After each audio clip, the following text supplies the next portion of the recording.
Bienvenue dans le Saint-Orens d'antan. Monsieur Gustave Plantade, ancien maire de notre commune, aimait à citer une phrase à laquelle nous souscrivons volontiers. Connaître son passé, c'est comprendre le présent et préparer l'avenir.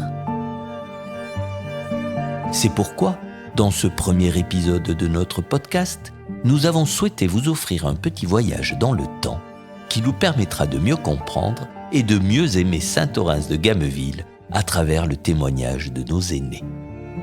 Des aînés auxquels David Andrieux, actuel conseiller délégué à la culture et au patrimoine, n'a jamais cessé de rendre hommage.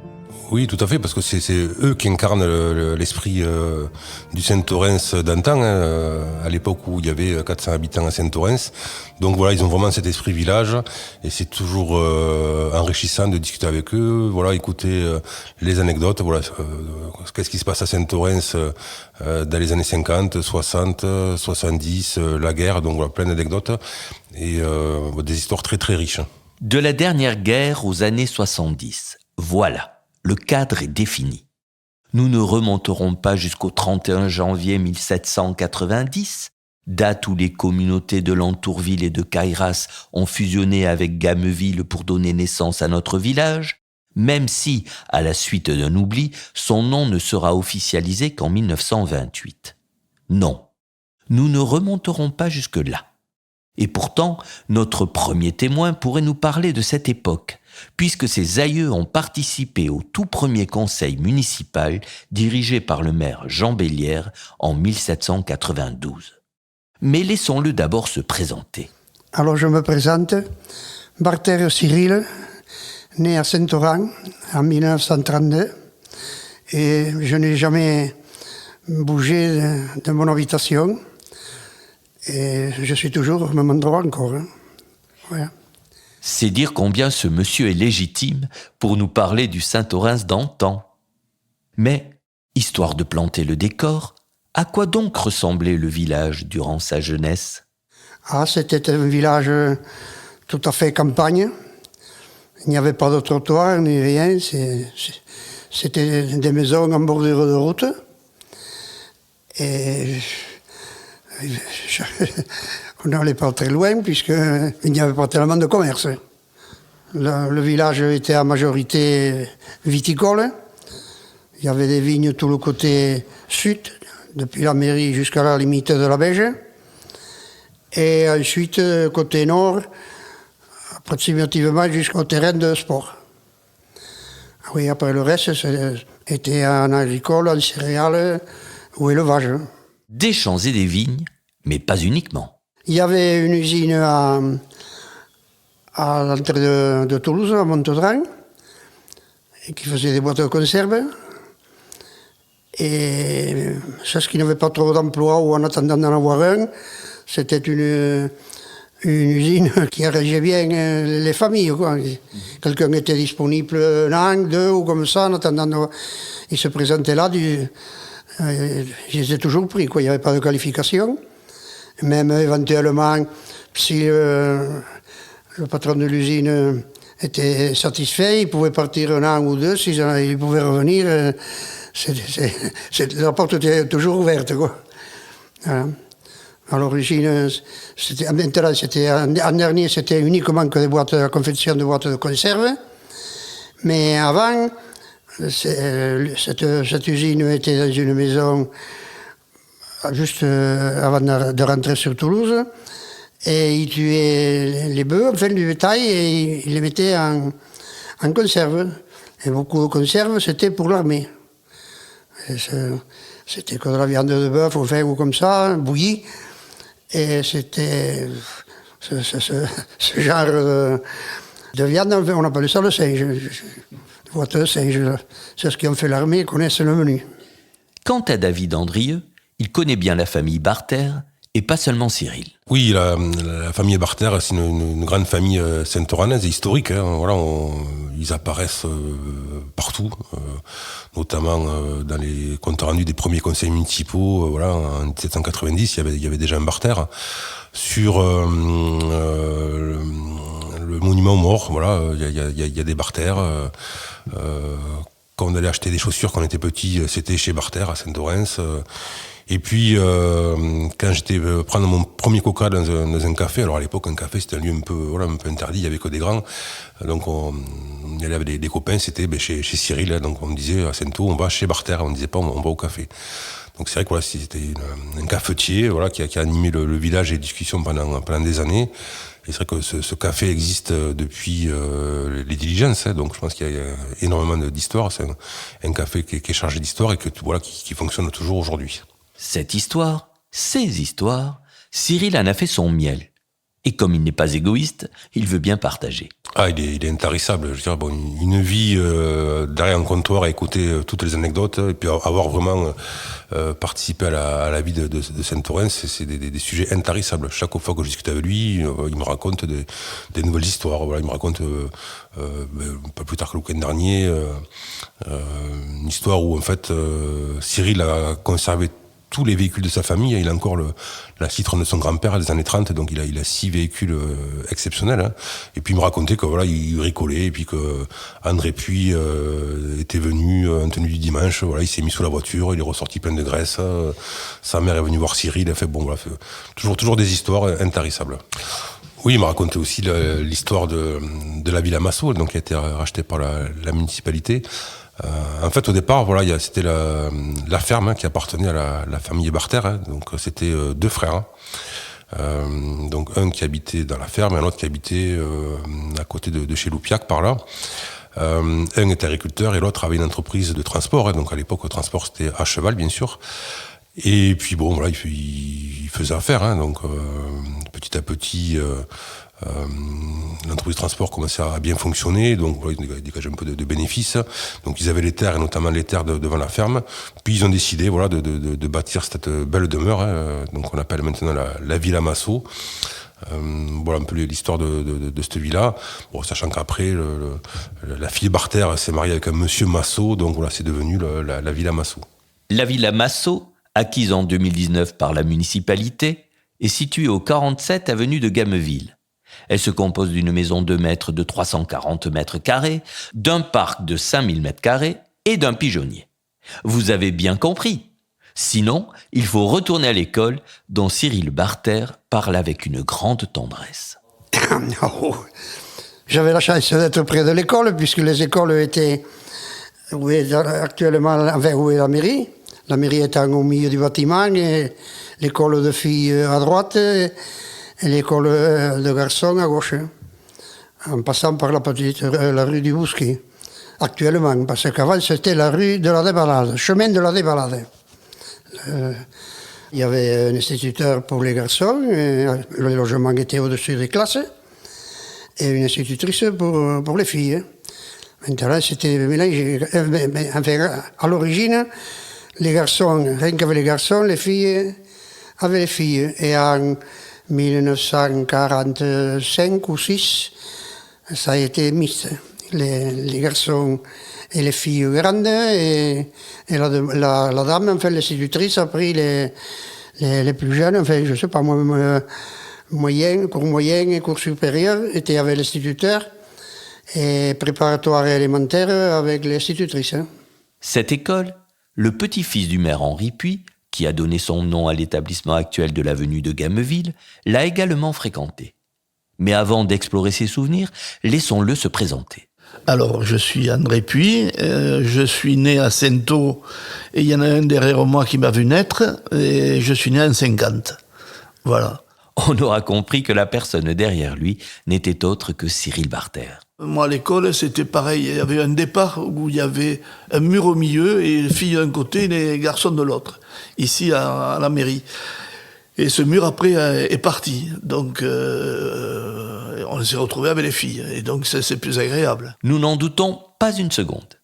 Mais avant qu'il ne tombe, avouez, monsieur Puy, vous n'avez jamais eu la tentation de grimper le mur ? Non, on faisait ce que je faisais moi, on faisait un petit mot et puis on le jetait à la copine de l'autre côté. Mais manque de peau, moi, c'était tombé sur le béret de l'instituteur. Et j'étais pas très fort en orthographe et j'avais fait 4 ou 5 fautes. Il me dit, mais ça te fera 500 lignes, puisqu'à l'époque on avait des lignes. Voilà. Et ça et la dame avec qui j'avais fait ça, qui est à Saint-Ouen elle aussi, elle s'y marre toujours quand on en parle de ces retrouvailles de si. Parce qu'après de là, on prenait les vélos, on descendait à l'église, donc toujours on se retrouvait là, et puis après on partait au sport. Voilà. Ah, le sport! La grande affaire d'André Puy, d'ailleurs adjoint dans ce domaine au conseil municipal. Cette passion remonte à son enfance, à une époque où l'on a dû arracher des vignes pour créer le terrain de foot. Une partie était à vignes arrachées et d'un particulier qui nous prêtait le terrain, parce qu'on n'avait pas, la commune n'avait pas acheté de terrain encore. Et donc, ça s'est fait.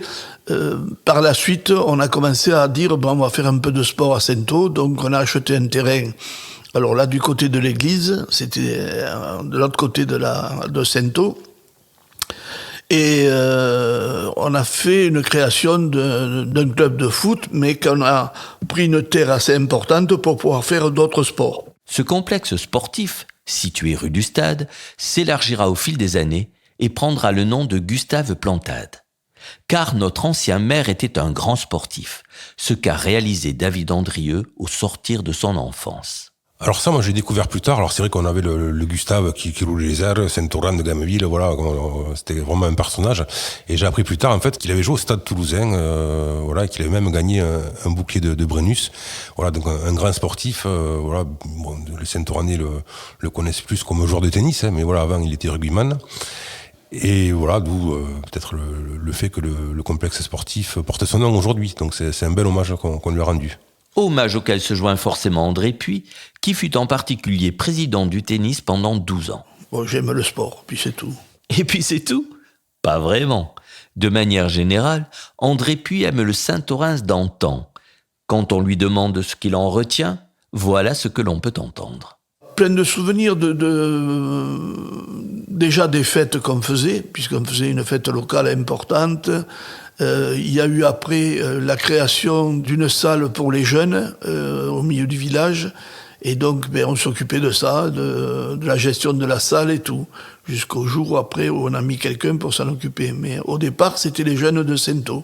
Pas de jeux vidéo, pas d'internet, même pas de podcast. On ne s'ennuyait jamais? Non, moi je me suis jamais ennuyé. Non, mais même je vois les copains, puisqu'on était une bande d'une 20-30 jeunes. Alors, il y avait autre chose, c'est qu'on travaillait tous. Donc, on se retrouvait soit le soir à partir de 19h, ou soit après, on se voyait le samedi et le dimanche, parce que là, c'était revenu samedi et dimanche.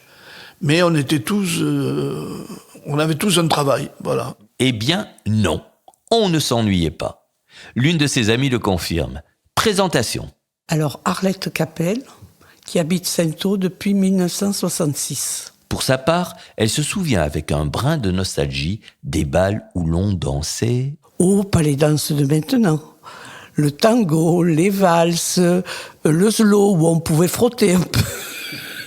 Après, il y avait tous les anciens de Saint-Ouen qui étaient assis autour de la salle et qui après allaient dire à ma belle-mère « Ouh, elle a la taille fine ». C'est de très bons souvenirs. On a fait beaucoup de festivités à la salle qu'il y avait, qui a été démolie là maintenant. Mais c'était une salle. D'ailleurs, ils y avaient fait le club des aînés et où on a déménagé, où ils ont déménagé derrière à l'espace de la Marcaissonne. Voilà. Des jeunes, on a fait beaucoup de choses. Le carnaval, et on en allait danser, on faisait des banquets. André Puy était souvent là aussi pour m'embêter. Il habitait pas loin de chez mes beaux-parents, donc il m'a souvent est toujours en train de me charrier, quoi. Laissons Arlette et André régler leurs comptes et retournons auprès de Cyril Barter. La vie était sensiblement plus dure à son époque, même si... Il y avait des fêtes, on appelait ça carnaval, il y avait un bal au café, quoi, dans une salle du café, on fait un garage, du 1er janvier jusqu'au Mardi Gras. Ça faisait 7 ou 8 dimanches, ça dépendait. Mais le dimanche, l'après-midi, et le soir. Pas de samedi, à l'époque, le samedi, les gens travaillaient. C'était repos, vin ou festivités le dimanche. Voilà, il y avait la messe pour ceux qui voulaient aller à la messe, il y avait une messe tout dimanche. Et après les après-midi, c'était pour se distraire, soit, je vous dis, pendant le carnaval du mois de janvier et février, en principe, 2 mois. Ou alors, ils allaient dans les villages voisins, pareil, qui avaient des bals comme ça. Bal des villages voisins ou bal de Saint-Orens, où l'on ne trouvait pas que des Saint-Oranais. Ah non, les jeunes venaient des villages aux alentours. Puis ils ne venaient pas de très loin, il n'y avait qu'à pied ou en vélo. La mobilette est arrivée dans les années 50. Oui, c'était les villages aux alentours et bon, il y avait une centaine de personnes comme ça. Mais... Il y avait en ce temps-là des années de malheur à oublier. Enfant, Cyril Barter a connu la tragique époque de la Seconde Guerre mondiale. Quelle impression en retire-t-il ? Eh bien, qu'il ne faudrait pas le faire trop souvent, parce que maintenant, on est en train de... On l'a tellement oublié qu'on voudrait presque y revenir, parce que toute la population actuelle, il n'y en a pas beaucoup qui l'ont vu, et croyez que ce n'est même pas vrai, ou que c'est du pipeau, quoi, que ça a été une distraction. Et il faudra peut-être y faire attention, parce que... C'était un temps où le silence était de mise à Saint-Orens, nous confie-t-il. Bon, ça se passait à condition de ne rien dire, même avec les plus voisins, avec parce que si vous disiez quelque chose, soit contre la résistance, soit contre les Allemands, il y avait toujours des oreilles ouvertes et on venait vous cueillir. Ou, enfin, il fallait pas avoir le verbe aussi haut comme on en a maintenant. Hein. On appelait ça la ferme. Et oui. Il y avait mes parents, puisqu'on tenait le café. Et il y avait des gens qui venaient, qui parlaient soit les uns pour le maquis, les autres pour les Allemands. Mais moi, on me sortait de devant, pour un cas que j'entende quelque chose et que je le répète. Toujours, on me disait, tu dois faire ça, tu es allé au devoir, pour que je n'entende rien. Parce que ça se répétait, peut-être mal, ça se serait répété. On ne parlait pas, mais on entendait. C'est ainsi que s'est transmis un épisode que David Andrieux tient de Cyril Barter et qui concernait au premier chef un certain monsieur Trantoul. Trantoul était garde champêtre pendant la guerre et un avion allemand s'est écrasé juste derrière la mairie. Bon, bien sûr, le pilote n'a pas survécu et puis ce monsieur a été récupéré le pistolet, enfin je me rappelle plus le nom des pistolets allemands pendant la guerre. Voilà, puis il était parti avec. Sauf que juste après, une colonne allemande est arrivée. Le colonel s'est rendu compte que le pistolet avait disparu, hein, donc il a été rencontrer le maire de l'époque, donc Henri Puy, donc dont l'école porte le nom, pour lui dire, eh bien, écoutez, c'est simple, hein, si vous ne me ramenez pas le pistolet, j'aligne 10 habitants devant la mairie et on va les fusiller. Donc je vous dis pas le stress. Donc de ce pas, il est parti, puisqu'il savait, ça discutait dans le village, hein, il savait qui avait pris ce pistolet, donc c'était Monsieur Trantoul, qui habitait en fait la vieille maison qui est au croisement du chemin Nazan et de l'avenue La Bouille. Voilà, donc il a été voir Monsieur Trantoul, il dit écoute, faut vraiment que tu rendes le pistolet, parce que là ils vont fusiller 10 personnes, c'est pas possible. Oui, non, mais je l'ai jeté dans la mare, donc la mare qu'il y avait à l'époque devant le château de Soye. Donc voilà, que toute une délégation municipale est partie, voilà, avec les bottes pour récupérer le pistolet dans la mare. Le pistolet a été rendu au colonel allemand et tout le monde s'en est sorti sain et sauf. Voilà. Donc c'est une petite anecdote, mais voilà, qui vaut le détour. Autres anecdotes qui valent le détour, dans un registre bien moins grave, celles concernant d'anciens conseils municipaux. Le conseil municipal, c'était que 3 ou 4 fois par an. Hein. Et alors, il revenait toujours les mêmes sujets. Parce qu'il ne s'en faisait aucun dans l'année. L'année après, on revenait mettre ça. Alors, à Saint-Orens, il se vendait du fourrage, il se vendait du vin, il se vendait... Quand on changeait les bœufs, c'était pas comme maintenant, quand on change le tracteur, il vient le camion, il prend le vieux, il prend le neuf. Il ramène un neuf. Ou quoi qu'on fait. Alors là, c'était des bœufs. Il fallait vendre les vieux pour faire des sous, pour acheter des jeunes.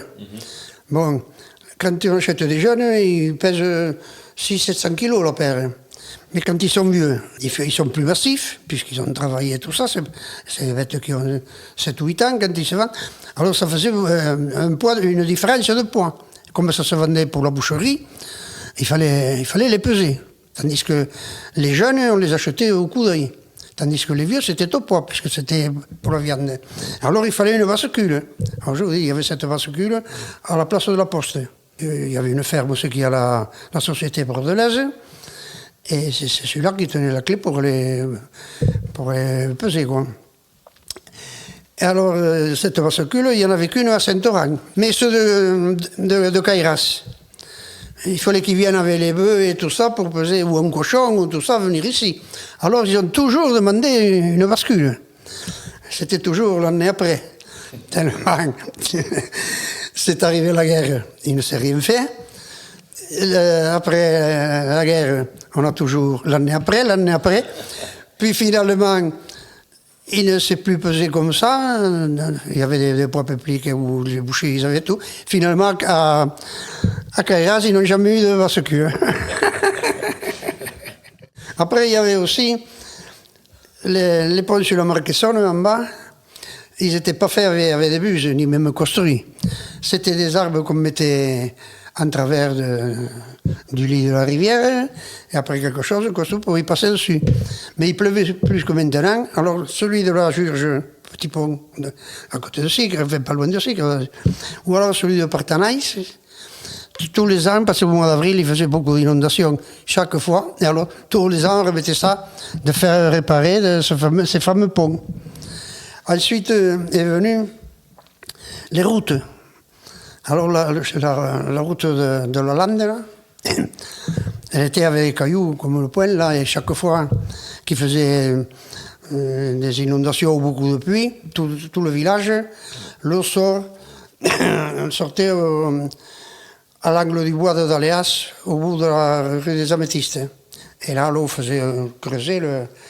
Et alors, à ce moment-là, il y avait puis le maire qui avait comme conseiller adjoint au maire Créquigne.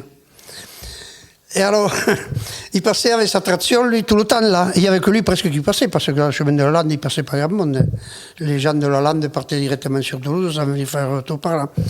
Et alors lui, tous les ans, il parlait de ce fameux chemin qu'il fallait arranger. Et alors il se faisait des travaux à ce chemin, autrement il ne pouvait pas venir, il ne pouvait pas passer avec la traction.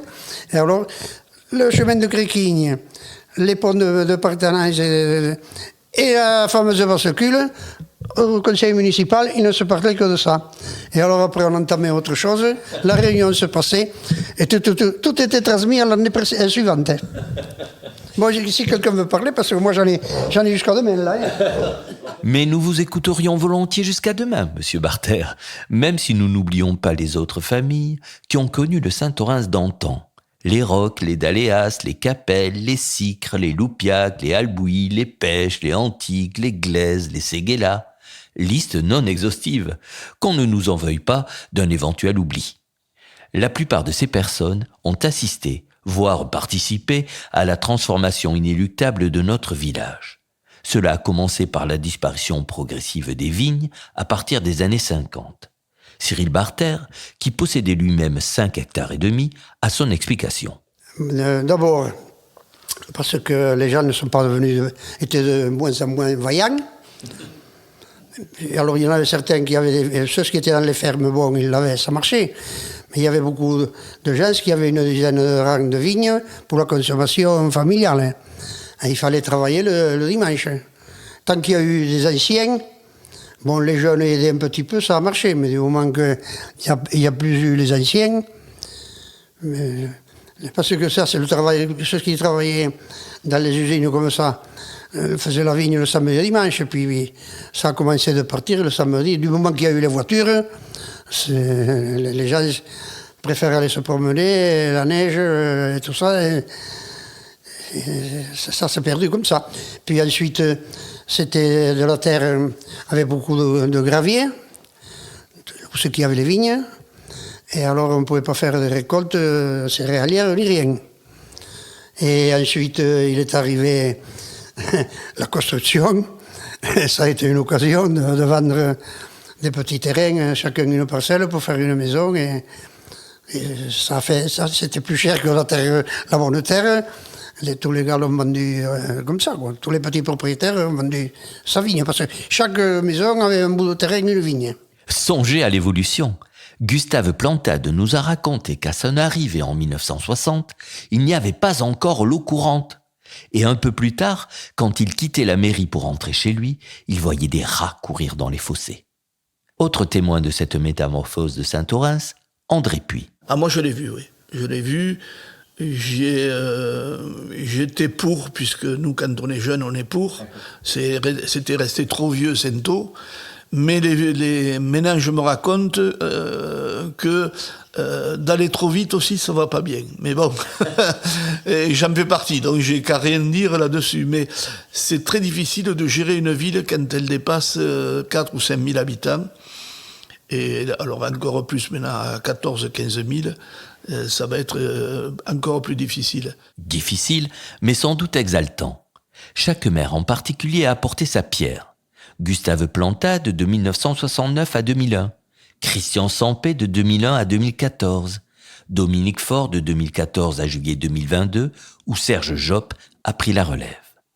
Et pour accueillir notre nouveau maire, nous l'avons interrogé sur ce fameux Saint-Orens d'antan, comme dans un petit examen de passage. Le Saint-Orens d'antan remonte peut-être, pour moi du moins, à ma jeunesse et à la connaissance que j'ai pu avoir de Saint-Orens. Saint-Orens, contrairement à ce que beaucoup de personnes croient, je l'ai connu il y a longtemps, très très longtemps. C'était avant les années 68, car je me suis marié en 1969 à Saint-Orens. Ma fiancée habitait Saint-Orens. Il y avait très très peu d'habitants à cette époque-là, il y en avait à peu près 800 à 900. Et cette ville était une petite ville périphérique de la banlieue toulousaine. C'est Henri Puy qui m'a marié, c'était en 1969, malheureusement, il est décédé la même année, et c'est Gustave Plantade qui a pris sa succession. Bien sûr, de par mon métier, j'étais appelé à voyager un petit peu partout dans le monde, et mon épouse m'y suivait, mais par contre, nous revenions régulièrement à Saint-Orens pendant les vacances, que ce soit à Noël ou que ce soit les grandes vacances. J'ai beaucoup apprécié cette ville, je l'ai vue, je crois, grandir progressivement, et je m'y suis, je crois, attaché de plus en plus, au point de me dire qu'un jour, il serait peut-être intéressant d'apporter moi aussi ma pierre à l'édifice. Examen de passage qui comportait aussi une épreuve d'histoire. Serge Joppe connaît son sujet, vous allez l'entendre.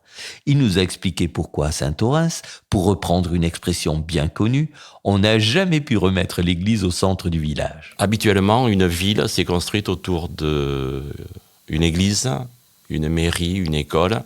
Saint-Orens, de par son passé historique, n'avait pas l'église à côté ni de la mairie, ni de l'école, mais elle était excentrée. Cela remonte à un temps relativement ancien, au 5e siècle, puisque la première bataille de Toulouse s'est déroulée à Saint-Orens.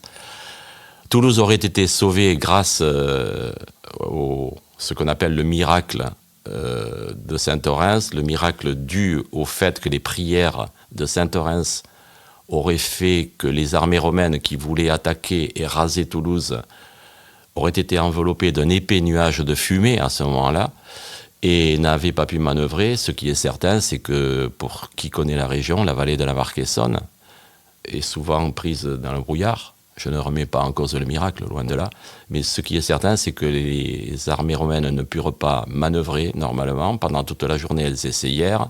En fin de journée, le général Litorius, qui commandait ses armées, s'est lancé à l'assaut de Toulouse, qui était la capitale wisigothe de l'époque. Comme il était peu entouré, il fut fait prisonnier.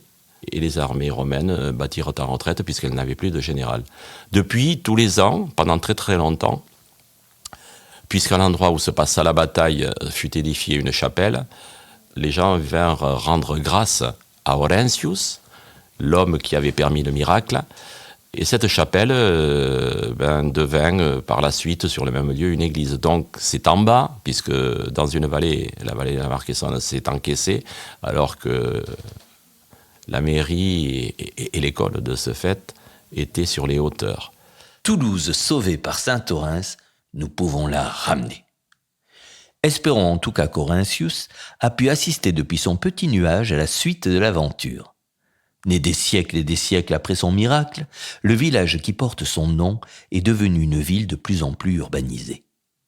Il n'empêche, Saint-Orens de Gameville doit conserver son âme et perpétuer, foi de David Andrieux, la mémoire des grands aînés. Oui, il faut transmettre leur état d'esprit. Alors bon, le travail qu'on essaie de faire, c'est des conférences autour de l'histoire. Ils aiment bien parler de Saint-Orens, donc c'est toujours des conférences qui attirent beaucoup de monde. Hein. On essaie d'en faire régulièrement. C'est aussi le livre, donc Saint-Orens Ville Nature, où voilà, on essaie de garder quelques traces de l'histoire de Saint-Orens. C'est deux ouvrages qui ont été écrits auparavant. Saint-Orens, mon village, de Guillaume Castagnier, et l'autre dont je me rappelle plus le nom, qui était écrit par un instituteur de l'école de Queyras à l'époque. Voilà, donc c'est important. Et puis aussi voilà ce podcast qui est là aussi pour garder les voix de nos aînés et transmettre aux générations futures. J'espère que ce podcast on l'écoutera dans un siècle encore, ou pourquoi pas. Et puis voilà, essayer de continuer et faire plusieurs émissions, voilà, et puis des témoignages pour que les nouveaux Saint-Oranais aussi comprennent l'histoire de Saint-Orens à travers les temps, à travers les siècles. Voilà, et puis surtout garder cet esprit, puisque Saint-Orens va s'urbaniser. On est déjà une petite ville, mais il faut qu'on garde cette âme de villageois. Ça, c'est essentiel. Alors oui, c'est vrai qu'on est absorbé par la métropole, hein, c'est la ville qui s'agrandit. Mais voilà, Saint-O, je pense qu'il y a quand même des Gaulois qui sont là pour résister. Hein, on le voit, c'est toujours, les débats sont toujours animés autour de l'urbanisation, autour de la création de nouvelles infrastructures. Les Saint-Oranais sont très présents, veulent tous donner leur avis pour préserver la qualité de vie, le bien vivre ensemble, préserver une partie de terres naturelles. Hein. Donc aujourd'hui, 50% de la commune n'est pas bâtie, 50% est agricole. Donc Saint-Orens va continuer à se développer. Hein. La ville va se construire sur la ville. Hein, voilà.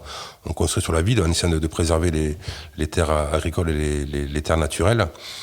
Voilà. Après, c'est vrai que c'est important. C'est vrai qu'il y a quand même un esprit saint-oranais, voilà, qui, comme les Gaulois, comme dans Astérix, voilà, où voilà, ils veulent préserver leur village, ils veulent préserver leur qualité de vie, ils veulent préserver leurs associations, ils veulent préserver les festivités, la fête locale. Voilà, on a la chance d'avoir un comité des fêtes qui est très dynamique, qui participe aussi à cet état d'esprit, qui le fait perdurer, puisque les fêtes existent depuis des années à Saint-Orens. Voilà, c'est un tout qui bouillonne et voilà, qu'on va essayer de préserver et de transmettre aussi aux générations futures. Pour combler le petit trou de mémoire de David Andrieux, sachez que l'instituteur dont il parlait s'appelait François-Guillaume Lafont, à qui l'on doit une histoire de Saint-Orens de Gameville. Une histoire qui est bien loin d'être terminée et pour laquelle les personnes d'expérience que nous avons interrogées ont écrit de très belles pages. Dans sa conclusion en forme d'hommage, M. Serge Job ne nous démentira pas. Vis-à-vis des anciens, ce qui m'anime, c'est au-delà du respect naturel que je leur dois, bien que moi-même je commence à devenir un ancien, c'est qu'ils sont réellement la mémoire de notre ville, le témoignage vivant du passé. Ils peuvent raconter à toutes les générations ce qu'ils ont connu, ce qu'ils ont vécu et pourquoi nous en sommes là. Et des personnes comme Cyril, par exemple, ou comme André, qui est un de nos compagnons de l'équipe municipale, sont vraiment précieux parce que eux savent comment leur ville a pu croître, comment elle s'est développée et pourquoi on en est là aujourd'hui. Mais bon, nous ne faisons que passer, mais si chacun apporte sa pierre avec suffisamment de conviction et avec suffisamment de réussite, je crois que nous ne pouvons que continuer à aller de l'avant. Merci donc à Gustave Plantade, Cyril Barter, Arlette Capel et André Puy. Merci à tous les acteurs du Saint-Orens d'antan. Merci à la mairie de Saint-Orens de Gameville. Et merci à vous tous pour votre écoute. À bientôt!